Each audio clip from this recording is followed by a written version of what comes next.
आज चलते हैं खांडवा की उस रहस्यमयी दुनिया में। एक ऐसा गांव जहां शाम के 7 बजते ही एक अजीब सा, एक भयानक सा कानून लागू हो जाता है। सोचिए, सूरज ढल रहा है और हर गली, हर कूचे में बस एक ही आवाज गूंज रही है।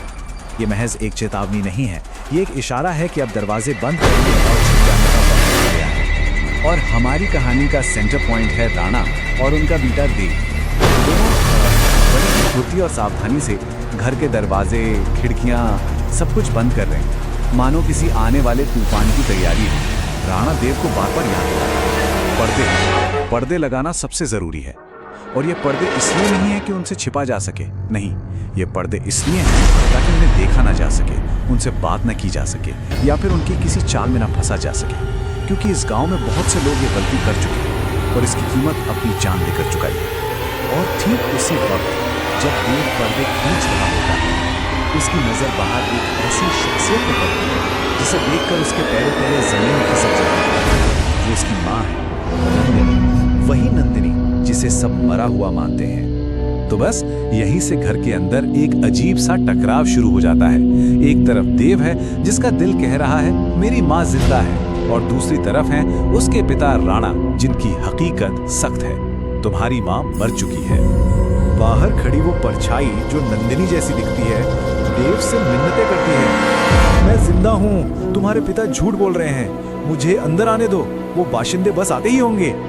एक बेटे का दिल है, पिता के मना करने के बावजूद देव दरवाजा खोल देता है और बाहर कोई नहीं होता, सब खाली। इससे पहले कि देव कुछ समझ पाता, राणा उसे खींचकर एक अंधेरे कमरे में बंद कर देता है। और तभी दिल दहला देने वाली वही आवाज घर के अंदर से गूंजती है। अगली सुबह होती है, माहौल में एक अजीब सी खामोशी है। पिछली रात जो कुछ भी हुआ, उस खौफ को समझाने के लिए राणा अपने बेटे देव को गांव के बिल्कुल आखिरी छोर पर ले जाता है।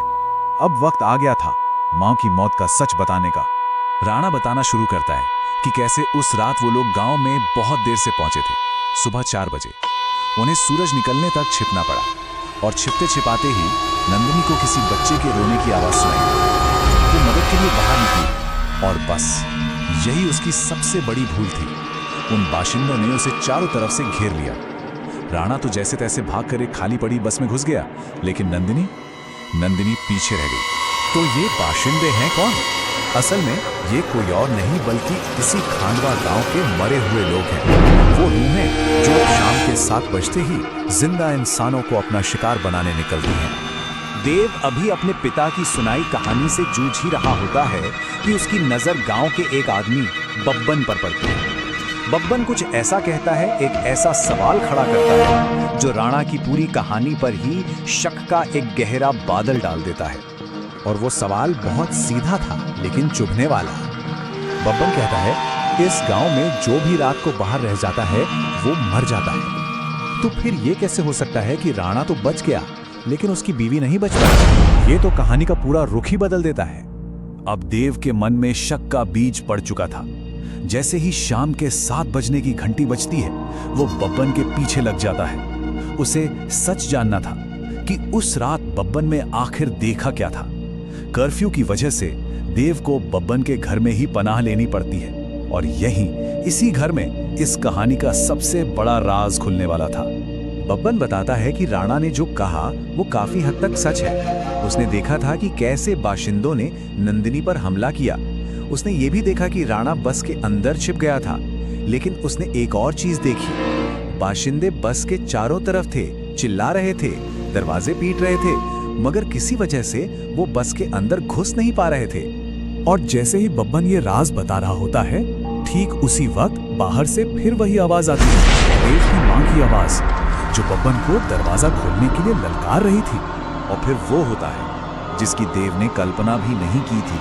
बब्बन दरवाजा खोल देता है, सबके होश उड़ जाते हैं, लेकिन नंदिनी की वो शक्ल वो दहलीज पर ही खड़ी रह जाती है, जैसे कोई अनदेखी दीवार उसे रोक रही हो।